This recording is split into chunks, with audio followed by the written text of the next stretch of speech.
Welcome back to another quick guide. Today I'll teach you how to use clone effect in CapCut.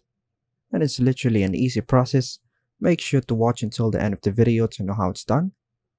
To use the clone effect in CapCut, follow these simple steps. So firstly, open your project in CapCut by tapping the new project.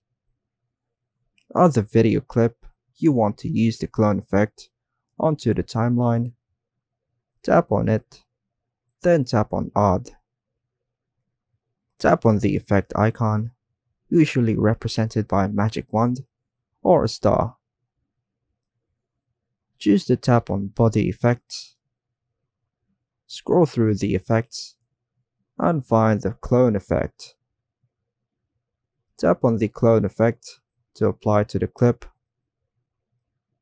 Tap on Adjust to adjust the settings of the clone effect, such as the color, intensity, size, etc.